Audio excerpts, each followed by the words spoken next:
Hi everybody and welcome back. It's Miss Crystal and my kitten Ruth, who wanted to come back and say hi. Oop, we knocked over his leopard.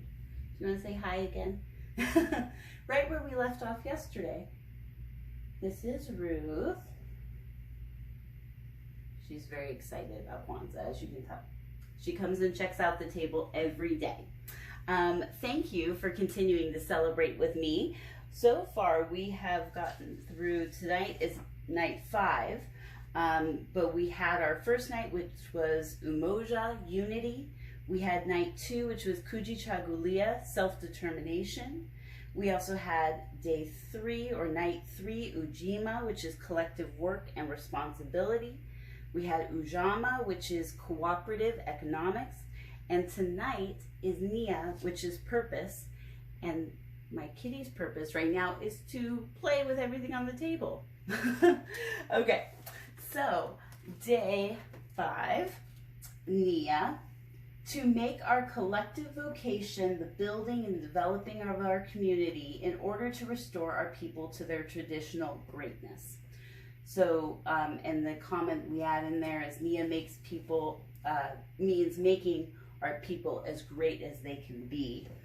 So we'll talk about that. We're going to light the candles first. We always start with the black candle.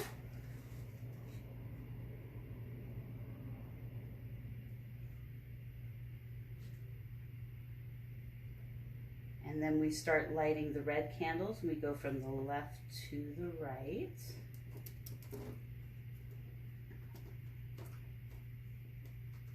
And tonight, what is so special is as we're now moving into the green candles, we are talking about purpose. So we're moving into that wealth and prosperity, talking about purpose. Hopefully that stays, there we go. Okay, let's take a deep breath together.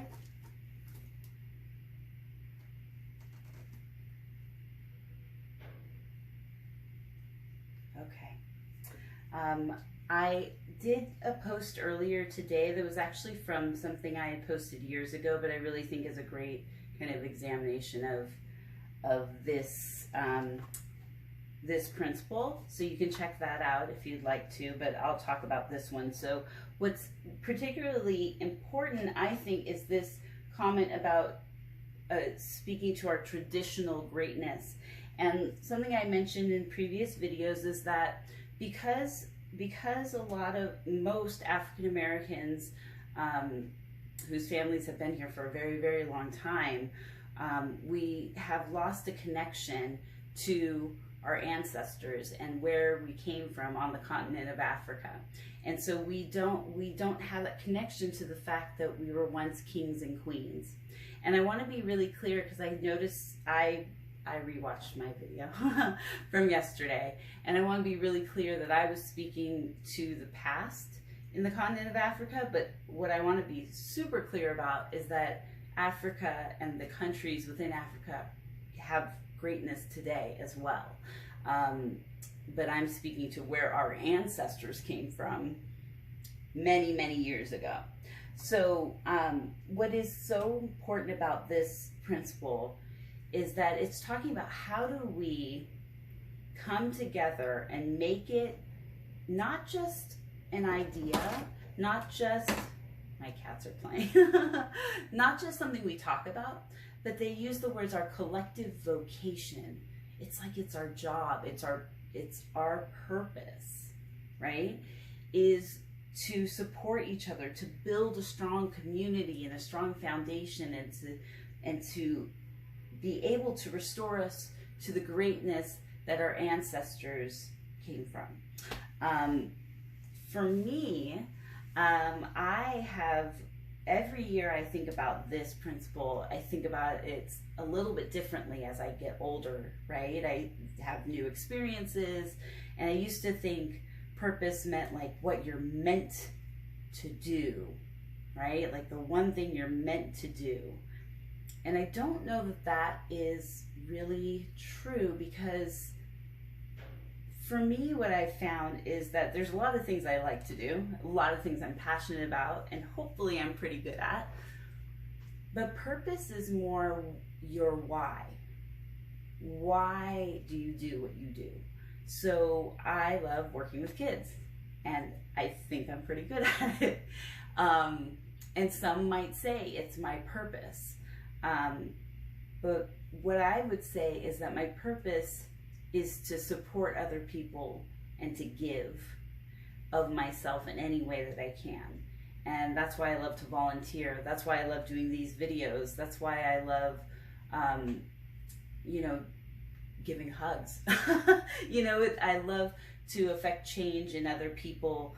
And I think that my purpose is about building that, making other people feel good, making their lives better, makes my life better. And so I invite you to think about, what is your purpose? And I'm not talking about what your job is going to be or what you want to be when you grow up, because I still don't know what I want to be when I grow up. But what is your why? Why do you want to do what you do? Why is it important? And how will it help you? How will it help your family? How will it help your community? And essentially help change the world. I use the hashtag or the phrase "be the change" a lot, because I really feel like it's not about wanting change, it's about being that change that you want to see. And I know I'm quoting Gandhi, but I really, I mean it in not a cliche kind of way. I mean it very real, very honestly. How can you today really live in your why and be who you want to be, and give to others? So as you can tell, I don't write a script for these. I kind of just like to tell you where I'm at when it's where I'm at where I'm at when I'm there, because Kwanzaa is about coming together in this moment, and I am coming together with you. And so I don't want to rehearse a script. Part of my purpose is to be here in this time, in this space, and to be honest with you as kids, as adults. That's part of my purpose. So I wanted to share with you Dr. Karanga, who is the founder, who created Kwanzaa in 1966. I had been waiting for his message. He puts out a message every year, speaking to Kwanzaa and how it plays a part in today's world. And his message is available on the website. I kind of always put in the bottom, it's officialkwanzaawebsite.org. And Kwanzaa, just to clarify, has 2 A's at the end, so it's Kwanzaa.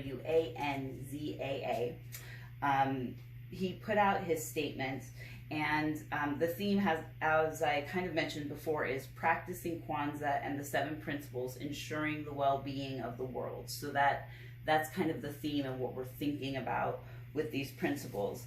But he gives a statement, and then he goes into every single principle and how we should look at that principle. And so I want to read you today's, which is NIA, purpose. He said, in embracing the principle and practice of NIA, purpose, we foreground and foster the ancient moral teaching of the Odu Ifa that we should do things with joy. For surely humans have been divinely chosen to bring good into the world. That's a quote from that. And this is the fundamental mission and meaning of human life. So giving and doing things with joy is the meaning of life. It's here. We found it. And you feel it when it happens, right? And it reminds us that even as we are chosen by history and heaven to bring good into the world, we must also choose to do it. So I'm going to read that again. It reminds us that even as we are chosen by history and heaven to bring good into the world, we must also choose to do it. So even though we're being given the opportunity, we have to embrace it, right? It means audaciously choosing the good for the world and acting accordingly. This means choosing in thought and practice love over hate, peace over war, freedom over unfreedom, justice over injustice, sharing over hoarding, and liberation from oppressions of all kinds, forms, and fashions. Oh, yeah, the language, it's powerful. And I know kids are probably watching this and you're like, what did she just say? But grown-ups, you know what I just said. And it's so important. So we're being given the opportunity to do good. We just have to do it. We have to be willing to do it. And doing it that way and doing it with joy is what we're here for, right? And it means that we have to make the right choices. We have to make the right choices for ourselves, for our children, for our community. Yeah, gives me a lot to think about. I hope it gives you a lot to think about. Tomorrow night is Kwanzaa, and Kwanzaa is creativity. So I'm very excited because that's New Year's Eve. Yeah, join me tomorrow for Kwanzaa, creativity, and bring your creative, beautiful, wonderful selves, and we will celebrate more. I'm going to say to you, Harizah Kwanzaa, thank you for joining me. You can find me on Instagram and YouTube as Learning with Miss Crystal, and I will see you tomorrow.